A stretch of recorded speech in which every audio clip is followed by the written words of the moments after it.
There's a jumping spider on the patio and right there on the ceiling. Spiders are fine, okay? Spiders are good. Jumping spiders are so cute. I love that they live all over the house. All spiders are good.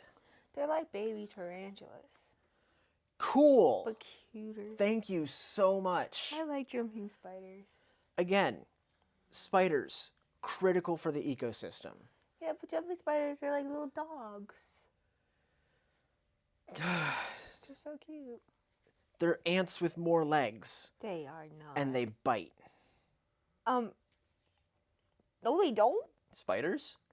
Very, very rarely. Okay. Very, very rarely. Okay. Ants bite all the time. Spiders I don't. don't get bit by ants. I wish I did not hate insects and Nature? spiders as much as I do. You hate all nature. Not true. Love a possum.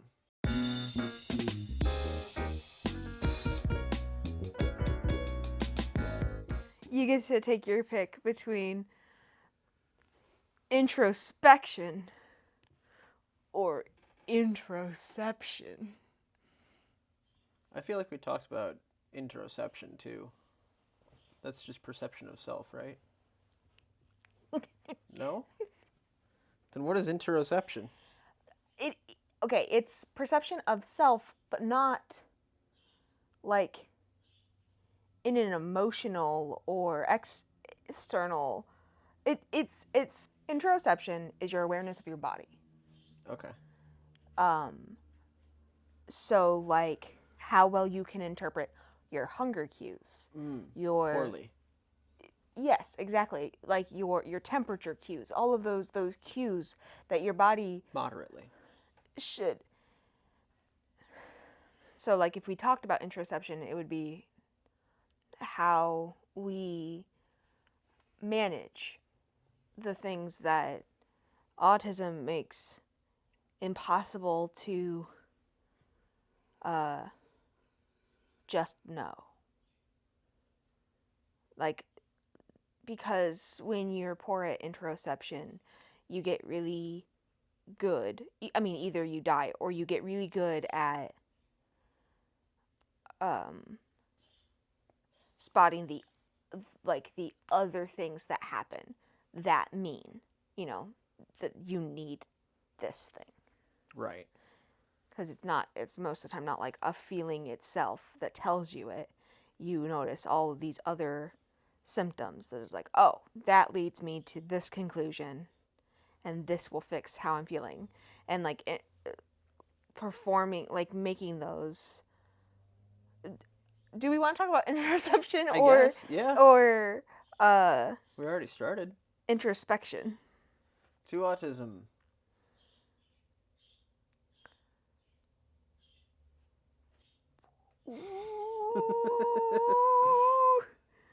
Do you need to start it? I'll tell you something. I certainly have too much autism.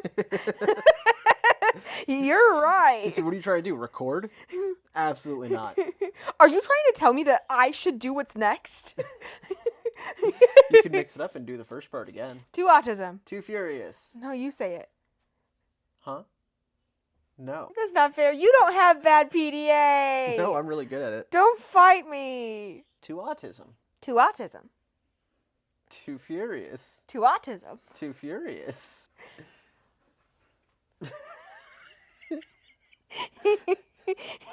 I'm trying to frame you for murder. So, interoception. Sometimes it's hard to know if hungry, hot, or sleepy. Sorry, I was just thinking about how Merrick said, no, not with the baby talk. And I said, you just gotta roll with it. If there's one thing that Sam's gonna do, it's baby talk. Barely. Not barely. It's barely baby talk. I love you. I'm not saying I barely do it. I'm saying it's barely baby talk. I love you so much, honey. It's just baby talk. It's not. Yeah, and No. I spent years truly, deeply disturbed, and then decided that if I wasn't gonna leave, I had to get real chill about it. But also, like, you can't call it baby talk when I go like, I gotta be honest, I'm pretty eepy right now. Like, that's not baby talk. But you don't do that. No. You say, I eepy. Sometimes I do that because it's funny. I eepy. In the same way that I say, it's funny. But, love, I know you're trying to make it sound like you're a real dude bro about your baby talk. But you're... How dare you? Take that back. You're a little princess about your baby talk. I think I'm starting to like this baby talk. Welcome to Two Autism, Two Furious. On today's episode... I'm autism. You better believe it.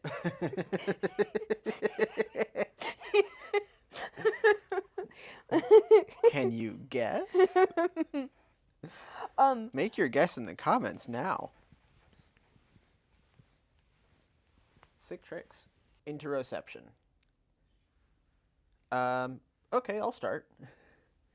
I often have a very hard time noticing if I am hungry until I'm like famished. Well, and you still don't even know for sure if you're hungry.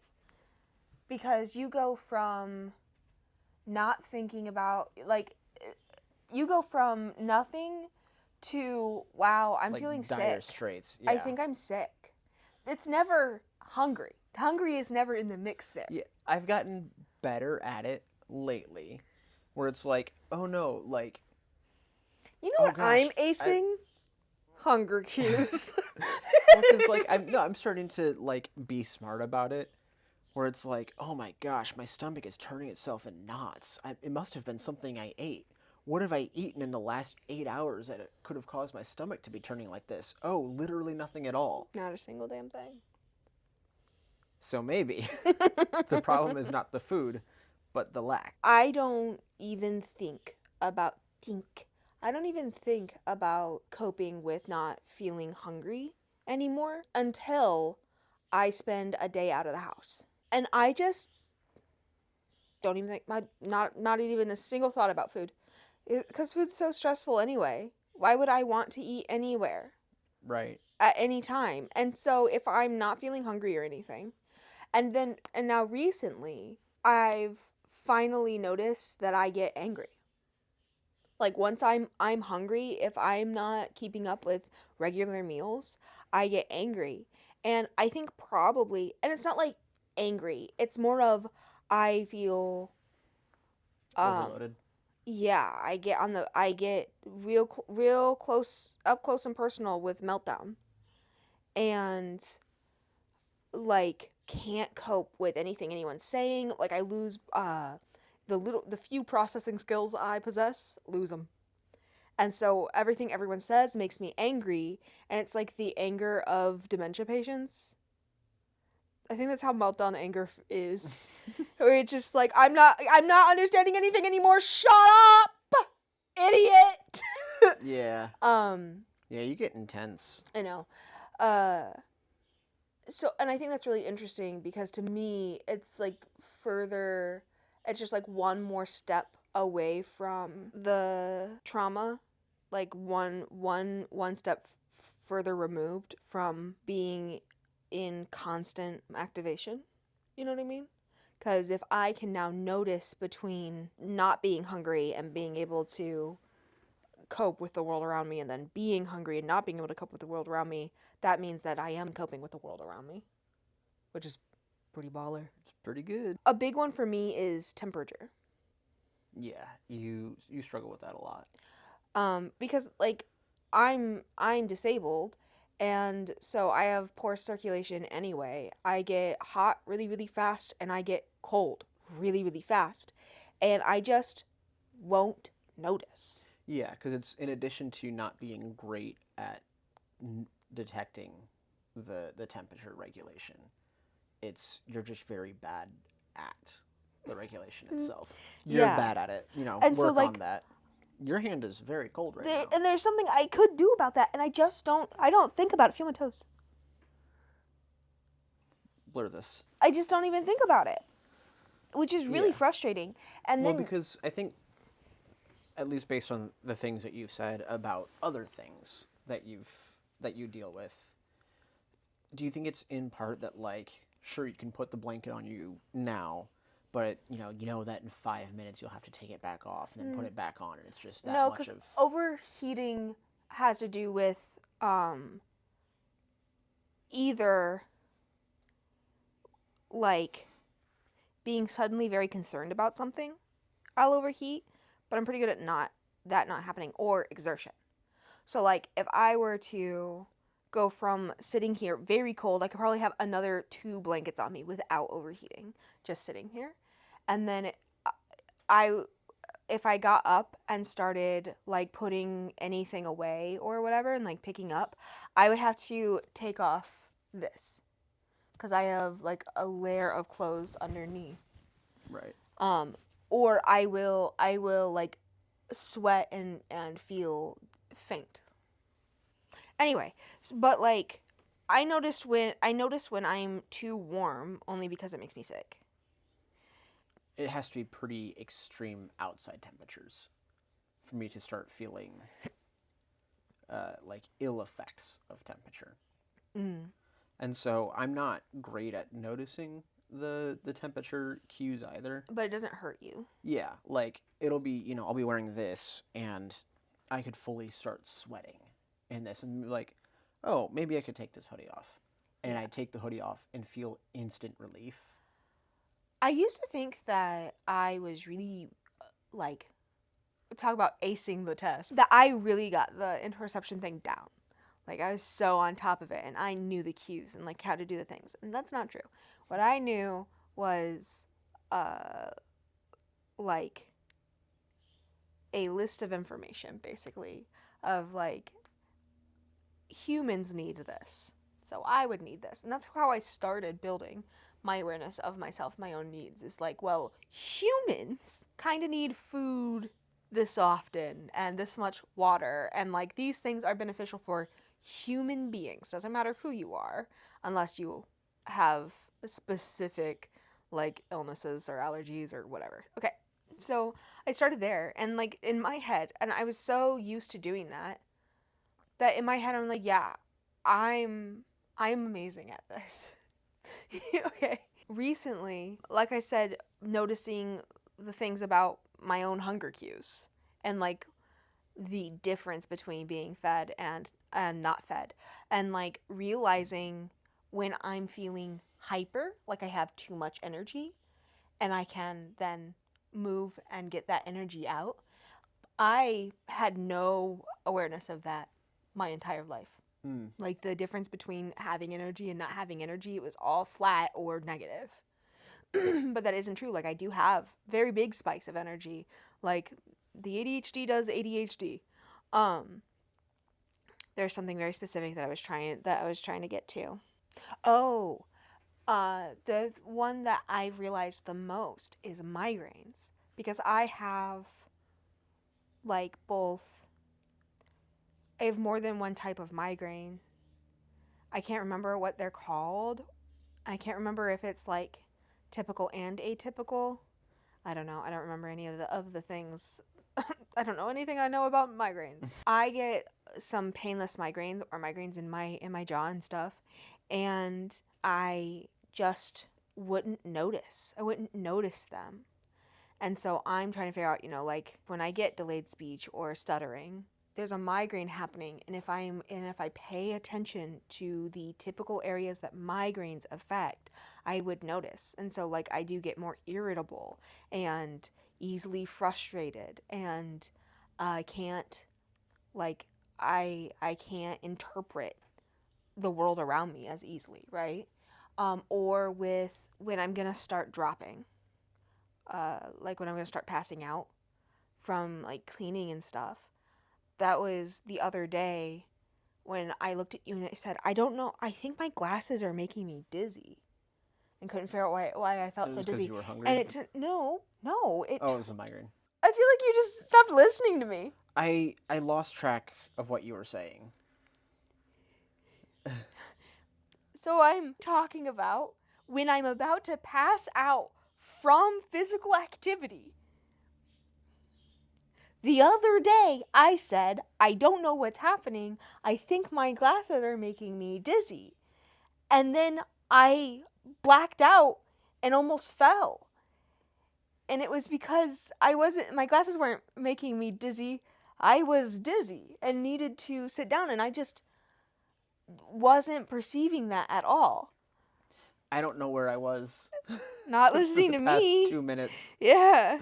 My brain just fully like checked out. Whew.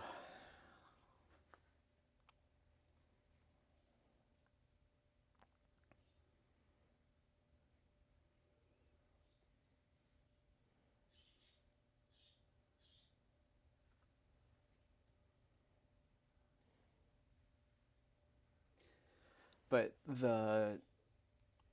that's, you're saying like an example of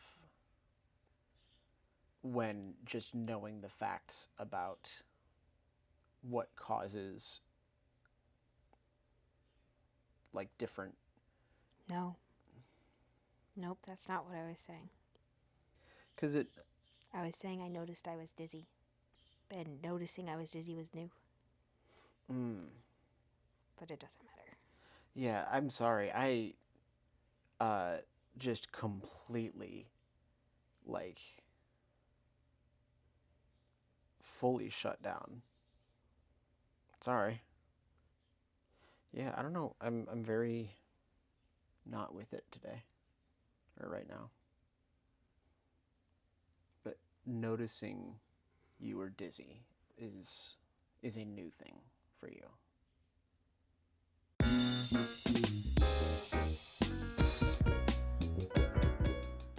I don't know if it's still an interoception thing where it's like I feel like I can't wear like a t-shirt to go to sleep because I turn just a little bit and it feels like I'm getting strangled. That's just Like a sensory thing. that's why I sleep naked, because I get overstimulated from the pain of laying down, and then like my general troubles with sleeping anyway. Yeah. It's weird to think that like a sensory thing would get worse as I get older because I didn't used to have that problem. It's not it can. I mean, cuz you aren't static. So Yeah. your needs and perception's not going to be static, but it's also you like having the language to spot what's going on. And like in a weird way like advocate for myself to myself. That's why people, when they get diagnosed with autism later, will talk about how like they're so much worse. Like It feels like they regressing. weren't disabled, and then they get diagnosed, and then they are disabled. Type of thing. I think, maybe it is just an overly simplistic like linear view of growth and maturity where it's like, yeah, that babies and toddlers cry about everything because for babies and toddlers, anything they're experiencing is the biggest thing they've ever experienced. And then as you get older, you can contextualize things into, okay, this is my new biggest thing. And these things are small. So it's weird when it's like in the past 6 months or less, I'm suddenly, whereas I used to go to sleep wearing like a t-shirt and a hoodie sometimes. And then I would peel those off if I got too warm. Now it's like the biggest t-shirt that I have. If I lay down with it and then do like a quarter turn, suddenly I feel like I'm being strangled. Yeah, so it's weird, like, talking about how, yeah, I'll be sitting in a certain position and just be getting more upset before I realize it's because I'm very uncomfortable and, like, my leg is falling asleep. And then at the same time, I also, like, sometimes can't sit still in a chair for more than a minute at a time because I'm so uncomfortable. And it feels weird that both of those things can be true.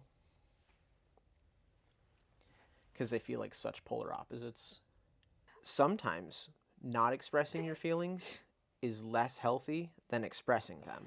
Again, because I'm feeling so sensitive, and because I there was a whole lot of like suddenly we're getting whiplashed into trauma, right? And so like it kept me very shut down because it doesn't feel like it matters when I care about something, or I'm talking, or if I'm talking about myself, like that is not a new from you type of trauma, you know what I mean? The echoes back of like I mean, volume wise, I'm a really loud person, but I was a, a very meek kid. Like all things considered, I was very subdued. Just kind of doing whatever anyone else wants. Then I started thinking again, like that's what I mean is like I whiplashed so hard into shutdown and trauma, and it's just because I was already at risk today. And you have a lot of trauma to choose from. Sure, but I mean, it doesn't really sneak up on me. It's just It's such a weird, wild head turn. It doesn't really sneak up on me. The other day was thinking about how, when we first, when we got married and moved in together as children, it felt like every time I talked at all, you got your feelings hurt. I was too loud, too opinionated, like everything was too much. I remember like you literally asked me to not be so much, which is crazy if you're just like, we live in a society look of it. I think very specifically with you and I, you can't look at it with the same lens as like women being told they're too much. Yeah. For But it was really like it destroyed my like image of myself because I was the piece. the appeaser. Well, and like I would get in the middle of all of the big, loud, crazy fights happening in the house, and like try to talk them down, and like, I mean, when someone was mad at me, was a stone wall until I was sobbing and sobbing, right?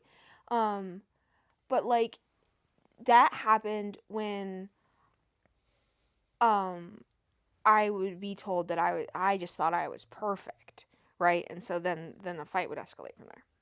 But like in the house, it was very much I was the least aggressive one when it came to. I mean, we're not talking about Ben. Ben was out of the rest of it. Yeah, I mean Ben was truly non-confrontational, and like that's just like he was able to fully be non-confrontational. I couldn't. Yeah. Well, so it just really like it was so confusing when we got together and like you thought everything that I said was an attack, and it was just like me talking about liking something. Yeah. And it's weird to think about it now because I feel like I have both, like, I've softened so much, and you've also got a lot more of a thick skin. Yeah, I think too, like, this is not interoception at all. No, I mean we've shifted. I had a shutdown. Yeah. And might as well talk about it. I mean, my entire identity was being the good kid. Um, and you were kind of the first person to call that into question. Mm, Um, and like this idea that I could have caused hurt at all. was was brand new to me. Um, and there's definitely a shifting from you're the only person who ever says I cause hurt. Uh, and that's a fundamental attack on my identity. Like you were, it needed to come down, that identity, but it was, you were the one that was tearing it down. Um, and so, yeah, I went from the only person that ever attacks my identity, essentially, is you. And then it becomes everything that you say is an attack on my identity. Um, just because, yeah, like if 100% of a thing comes from one source, it starts to feel like that source is 100% that thing. Yeah, and it took a very, very long time to, because I, because of the way that, like, one, I was raised, two, I internalized the things that I was raised in. Um, there were good people and bad people. And good people don't do bad things. So if you do bad things, you're a bad person. Um, so it got really, really difficult to just ever exist in that framework of like, well, you're saying I did a bad thing, therefore you're saying I'm a bad person. And also not having a a foundation to say that like there's a way to not be a bad person. Just a lot of like independently troublesome ideas and beliefs all combining into I wouldn't say like an impregnable wall because it was very pregnable. You got that wall pregnant. Um, but like I couldn't, it became impossible for me to have any sort of positive growth because I had already decided that I didn't need positive growth. And any suggestion that I needed positive growth meant that I could not attain positive growth. You still have a hard time. It's still really, really hard to be like, okay, I've done a harmful thing here. That is a thing that needs adjustment. Uh, and that is not a um, like a conviction. I'm not being sentenced to being a bad person. Mm-hmm. Um, Sometimes I think about telling your sister how mean you were. And her telling me to my face, no.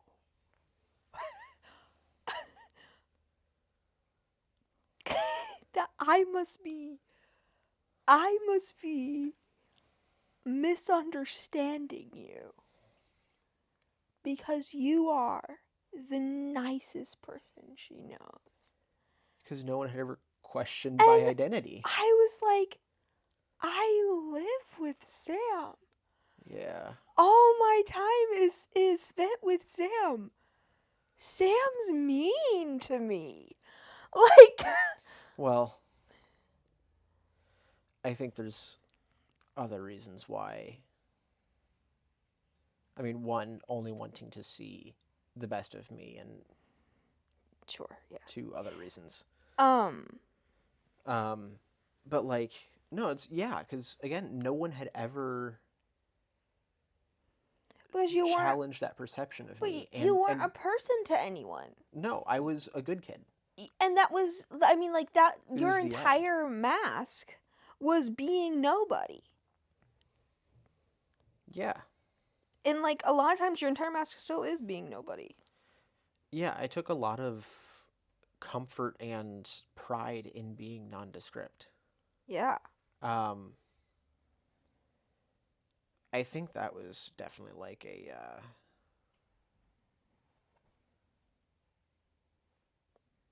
some sort of coping mechanism. Why, when I said, I'm in shutdown, I need you to talk, did you say, well, I was scared? Because I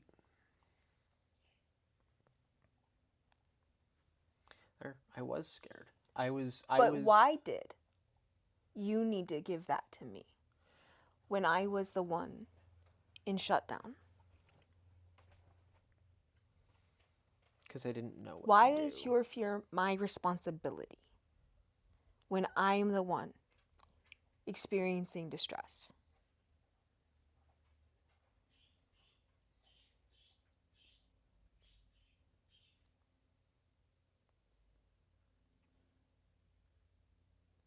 I know I don't shut down very often anymore. I mean, genuinely, I didn't have meltdowns when I was a kid. I wasn't allowed to be angry. I wasn't allowed to be scared. I wasn't allowed to have big external reactions unless someone was actively yelling in my face. And then it made sense for me to have a big external reaction. But unless that was happening, I was not allowed to process anything in a way that is normal for me to process things. So all I used to do was shut down. And then I would go to my room or find anywhere secluded. I would find small, dark cubbies and I would cry for a solid 3 hours. And then if my luck was very poor, my mother would find me and make me hug her. Worst. Or I would be able to just feel like nobody cared about me and nobody loved me, and then I would go on with my day. Hoi. Yeah, very sad childhood. Yeah. But so like I understand that I don't have shutdowns anymore, and so they are always very new, and you really struggle with new things. You especially struggle when I am not in control. But Sam, I was in full shutdown, and you know exactly what I need from you if you want to be helpful for me. And you also know that if you are not able to be helpful, I need you to leave. Don't nod. No, I'm Process out loud because I'm the one talking to you and I need it.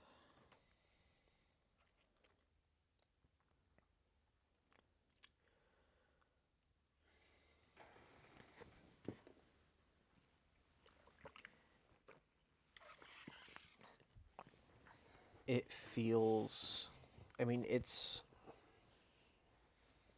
a cop out. Right? It feels easier and safer if I just, Wait until I have a handle on myself? yeah, cuz I'll do it wrong.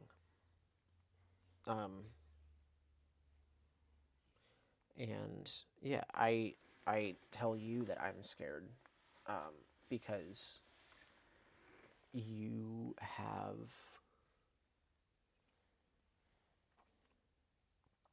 shown that you're a safe person when I am feeling scared and overwhelmed. And I am not a safe person when I'm feeling scared and overwhelmed. I I am punting the responsibility of being kind to myself and in control of myself to you.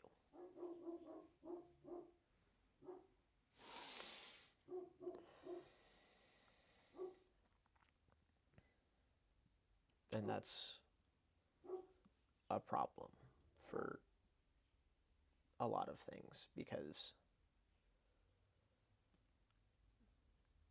it means that if I am away from you for whatever reason and like can't reach you or anything, that I have no way of handling myself. And also this where you have to crawl out of your own shutdown and then pick me up when you're done.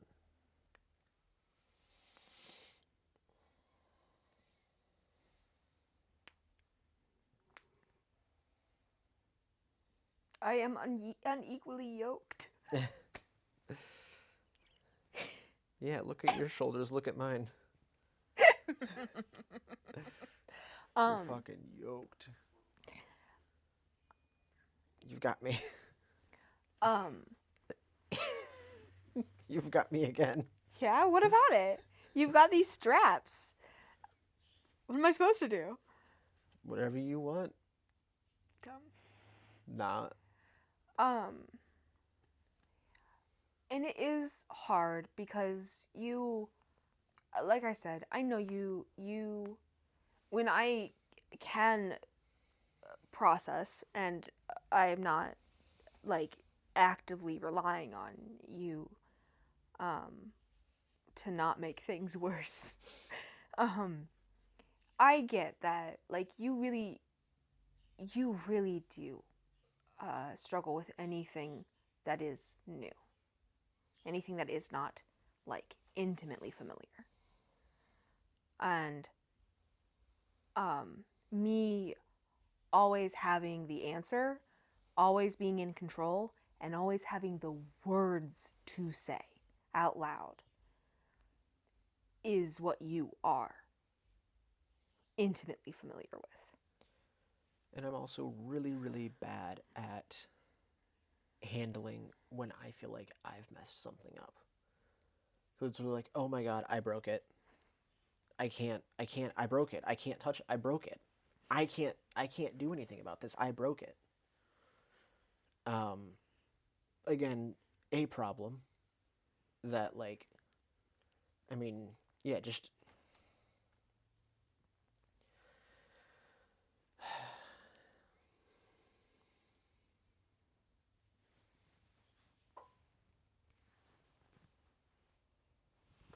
Fingers are colder than before.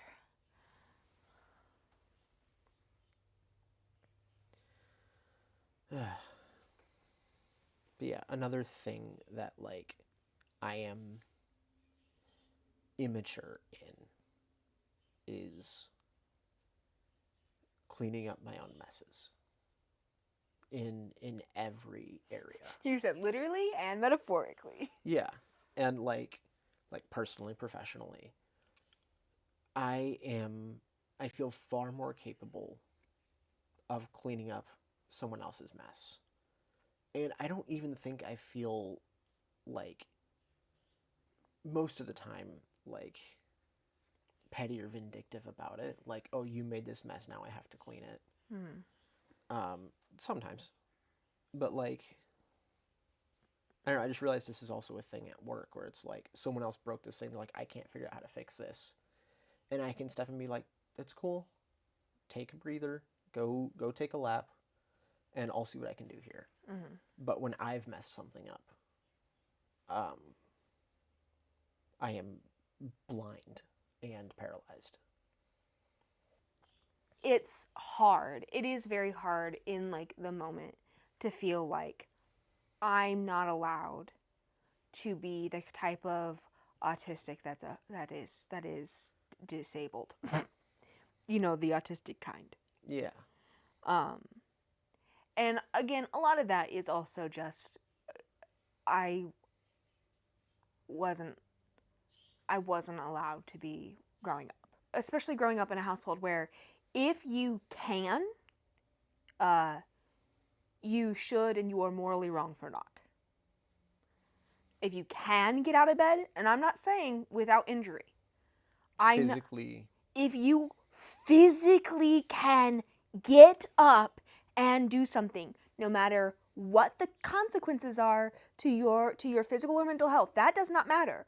If you can do it, you should be doing it. I feel I still have that innate sense of responsibility for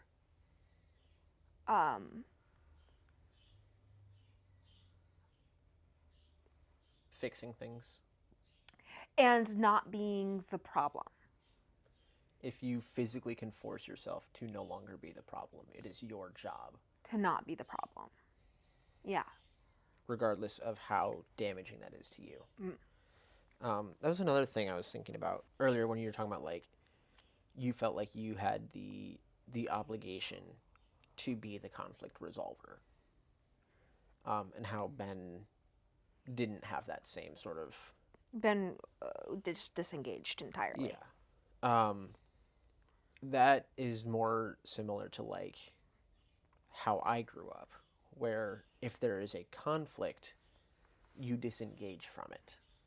And a conflict being resolved is the people not talking about it anymore. And eventually it just kind of fades away.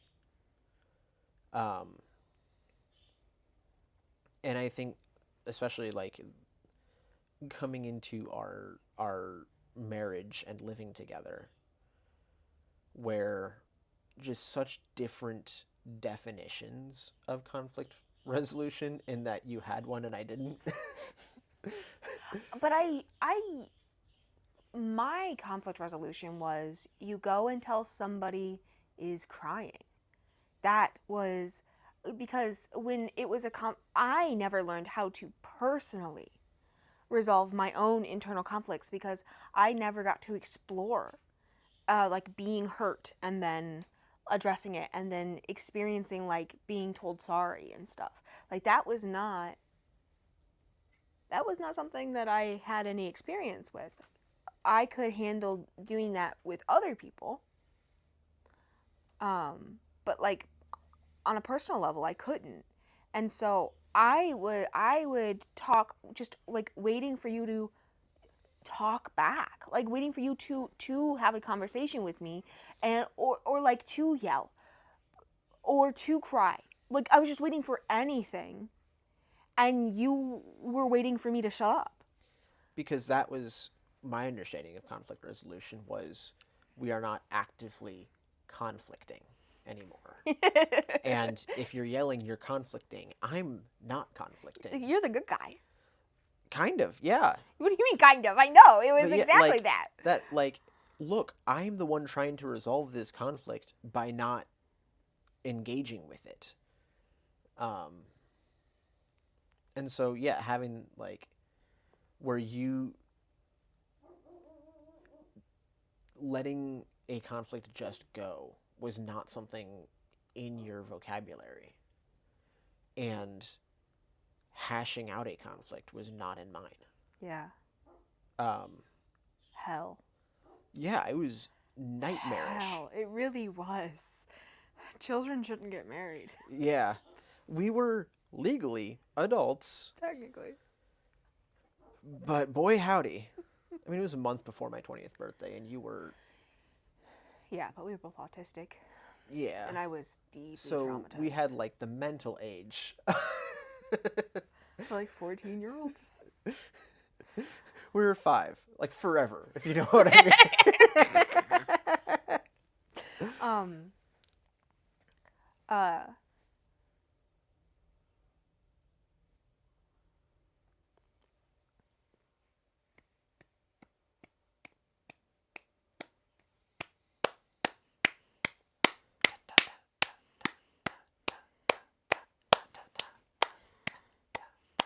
I don't like that part. To autism.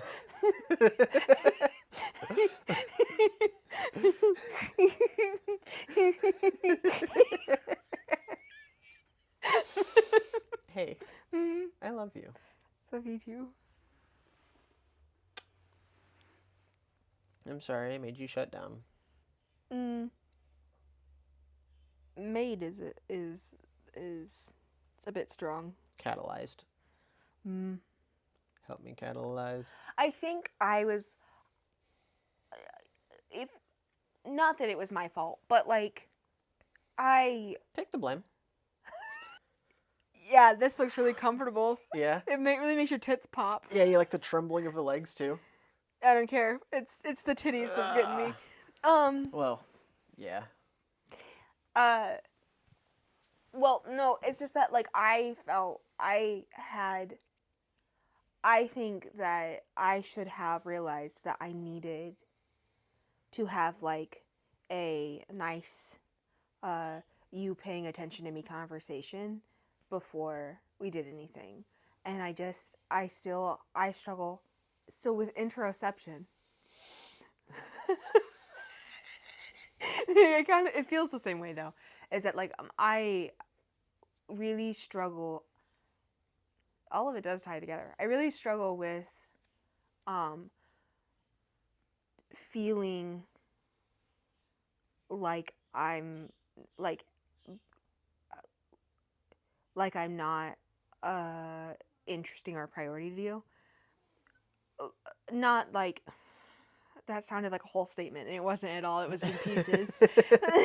What I'm trying to say is like when I'm having feelings of like when I am internally like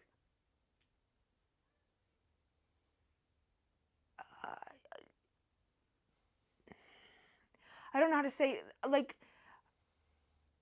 taking things really heavily that I am applying context to that don't have that context. Like when I am being hurt by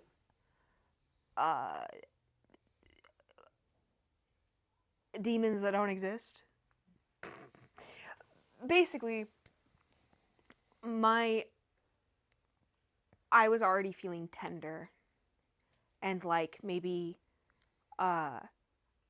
you didn't want to like talk to me or that you weren't interested in what I like was saying to you or like you didn't value what I was saying to you. I was already feeling those things earlier, but I still struggle with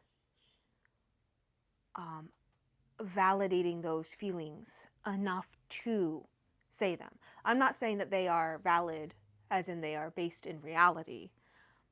But that you are feeling them. Yes, and I still automatically put those down. Yeah. Like it doesn't matter. Yeah, because it could cause a problem. And I can't be a problem. Yeah.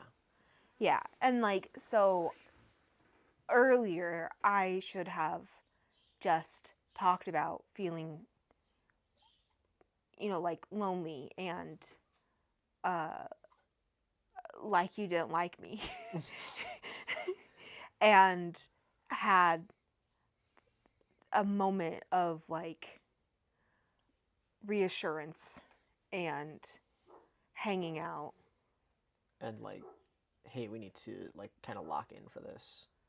No, not even talking about Two Autism, Two Furious, but literally, like, I just needed a moment of, like, a special hug that was for me and not because we hug each other all the time. You know what I mean? I think The hug when like, it's just, like, you caring about me, that kind. I don't want that right now. That's not a thing. The thing I just talked about needing? You're an idiot. Go fuck yourself, actually. You thought about that? You thought about fucking all the way off? No. So like I was primed to be reactive. So, yeah, that. Yeah. And I mean, you did say like right when we started that you were feeling Sensitive. sensitive, and you mentioned feeling needy earlier today. Mm. And it was things that like I could have paid more attention to. And And I mean, and it's so hard. It's so hard because I feel like I'm always talking in code. Like trying to get around having to be having to look directly at my own insecurities. And it's not even like it's not active. It's literally I mean, I do the same thing when I am at my limit and about to melt down, about to have a full screaming, loud meltdown. I will still in the same tone in the same breath as just talking to you. I will it's like I'm dropping hints. I feel like that is a very like autistic experience. Trying to drop hints about the Con- internal landscape. Constantly feeling like you're talking in code.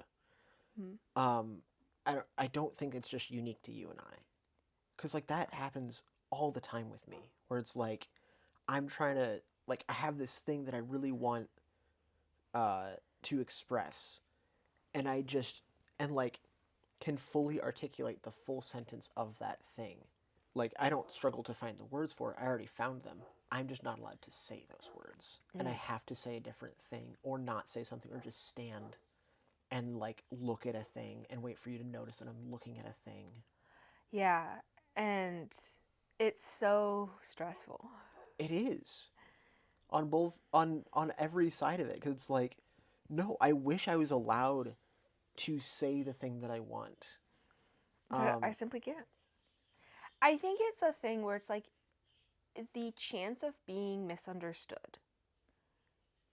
Like that that possibility, if that were to happen, would be so hurtful that you would rather play a game about it. maybe, yeah. Not And like like not like in a manipulative way, but in a no, like gamify this. yes. Yeah. Um but I know for me what I was talking about cuz I do understand what you're saying and I think that is like a fair thing to talk about. But what I am was saying is that I am not aware of what I'm trying to say. Mm. I am not aware of what I am trying to communicate.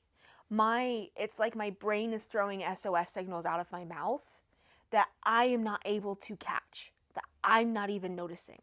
And I need you to notice. I need you to hear me when I say, like, this is too much for me. Because that's a phrase that will just come out of my mouth, but I am not aware that I am saying it. And I am not aware of what I am talking about. Or the fact that like it is my brain sending out an SOS signal because I am about to start screaming. And I do not want to start screaming at all. I need there to be a step back. I need there to be space for me to not melt down. You know what I mean? Yeah.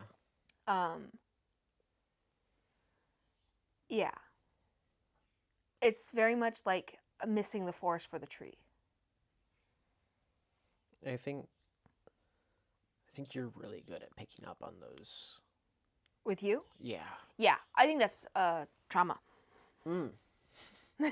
That's the hypervigilance that I'm really good at not being hypervigilant anymore. I'm not so good at it with you. I am hypervigilant with you all the time, which is like Sad. very toxic. Yeah. That's such a problem. And it's not even oh, I almost said it's not your fault. Kind of your fault. A little bit. But it's also like it's unnecessary and it does more harm a lot of the times. It's a tough balance to strike, because like on one hand, yeah, I will put out those signals that I can't interpret, and then you interpret them, and then you take care of me. So like it's the on that part, I think that's the Well, I skill mean, that like I've said over and over again, it would be okay if it was reciprocated. that's yeah. Yeah, the level of energy that I expend, on you, on like taking care of you and walking you through the world to help is not inherently bad. It's just that I'm doing that and me. Yeah. You don't get any help in that area. Yeah. And it sucks. Yeah. And yeah, that's what I'm like. And it's hard. It's okay. And the reason why I always walk that back is because I really struggle with the fact that like, you do a lot of physical things for me. Yeah, but I'm not Physically disabled in nearly. Yeah. And it's like, but it's hard for me because I'm like, so it's even. But that's not how that works. how that works. Adding more disabilities doesn't mean You can't do basic arithmetic about it. Yeah. But yeah, like, and so on the one hand, like, yeah, you're so good at those signals and you just take care of me and that's so nice. And I don't think that's wrong. I think it's wrong that I don't interpret those signals for you. And then on top of that, that means you have to interpret those signals for yourself, and I don't interpret those signals for myself.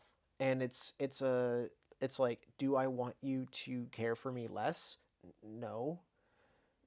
But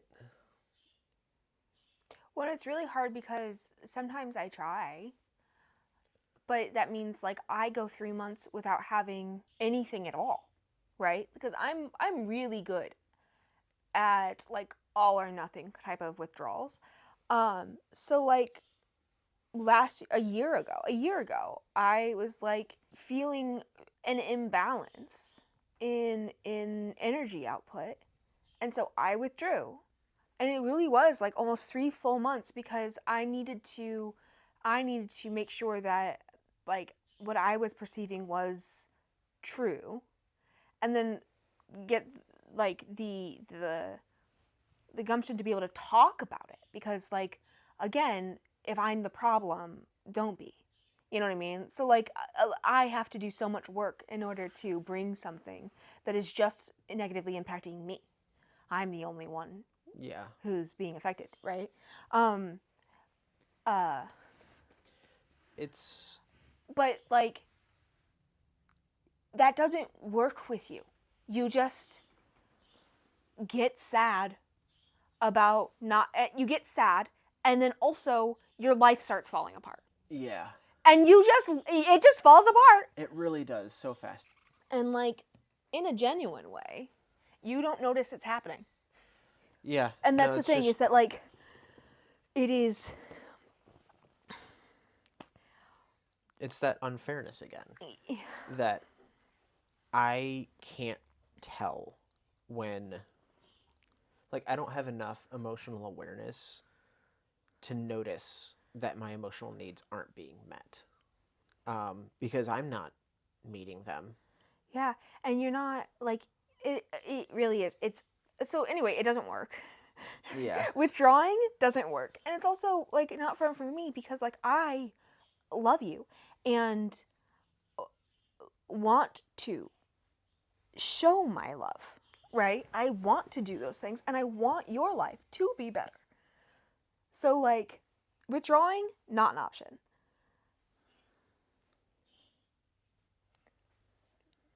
Yeah. I mean, the only valid solution is I need to improve my emotional maturity and be a more caring partner and person.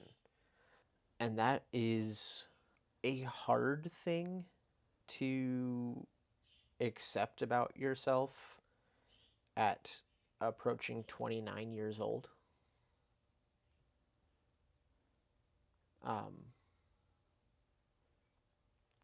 Is it? It is. I think you have a lot of ideas about like what adulthood is supposed to be like. Yeah. And milestones. that genuinely don't matter at all. Yeah, well, I do And if live in a society. Right. But it doesn't matter. I'm not gonna, like, get on the soapbox and die on the hill and the third metaphor of these things matter. Okay. What I am saying is that just the declarative statement that they don't matter, regardless of how much I agree with it, doesn't, like... I don't understand a world where you can understand that a way of thinking is harmful.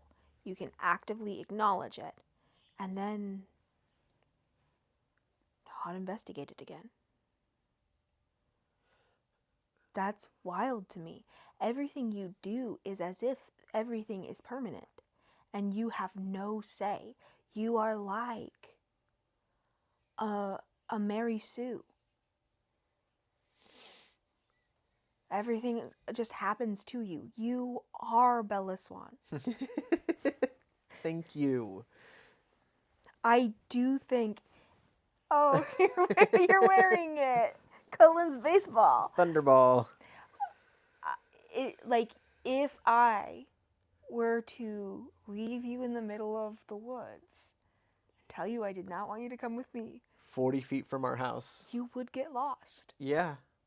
And then you would sit in a chair and the months would go by as the camera spun around you. It's a possibility.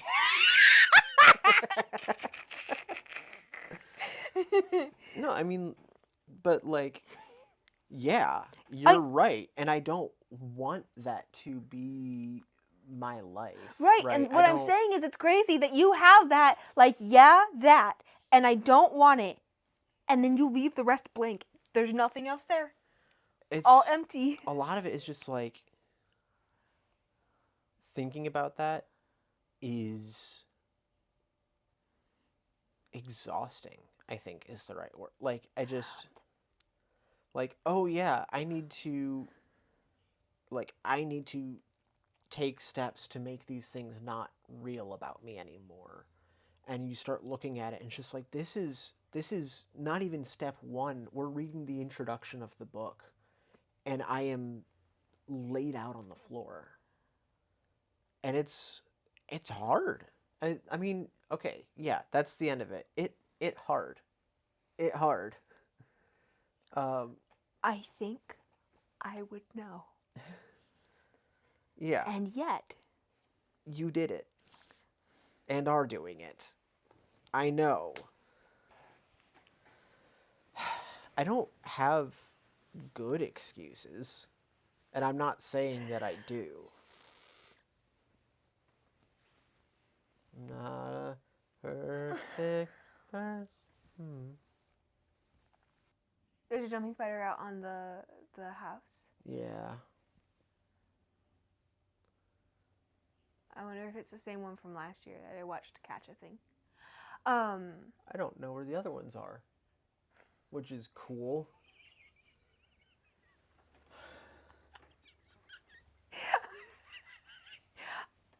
Two Autism. Too furious. Love you. If you liked this. Did you like this? Was it? What is wrong with you? Was it good for you? Do you like that? Was it good for you? Let me know. You know? And like the video. Do you want to see more, you little freak?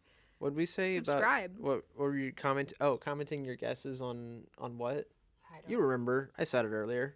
From earlier. All right, I'm going to stop it now. Love you. Love you too. I love you.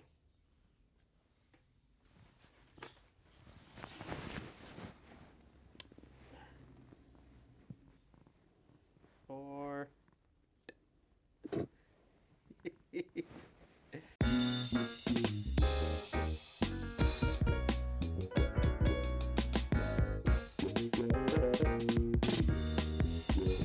You will literally look and talk to possums if you see them. That's so funny to me. You're love so possums. scared of all things, and possums totally fine. It's because I learned that they're not scary. Neither are jumping spiders. That doesn't they move weird. They're too twitchy and jumpy.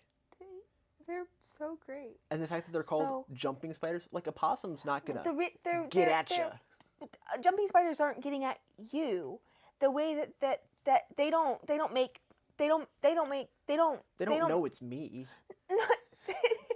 I don't think they have like a poster of me up in Jumping Spider HQ. Shut up. Some spider in like a military hat, pointing with 4 pointer sticks. Stop it!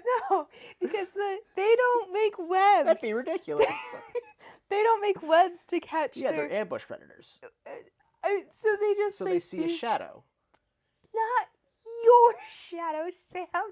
It's got to be a tiny shadow. Well, all shadows are inherently two-dimensional. That's pretty dang small.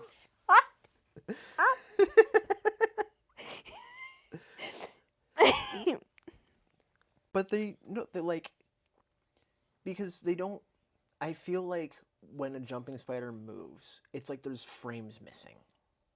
Like in a video. Because it's crazy. They're very startling when they ambush something. But normal, they're not. They're even not. Just moving around. All spiders, I feel like, they are very twitchy, and they can move faster than I can see. You're just dumb, I guess. But a possum, it's big. You know where it is. It knows where you are, and it's not interested in being near you. Your reasoning for why some things are okay and others aren't is very strange. What do you want from me? Also, I read too many books as a kid about dangerous insects and spiders. So did I. The only difference is I'm smarter than you. And so when I said some things weren't dangerous, I took that to heart. Cool. I'm so glad you... I'm better than you? Outmaneuvered your phobias? Yeah, bitch. And I'm choosing not to be mean in this moment. Can you tell? Yeah, I really feel the lack of mean. Yeah, that's me. They call me not mean. I think feel guilty about possums. And I feel like I owe it to possums to not be scared of them.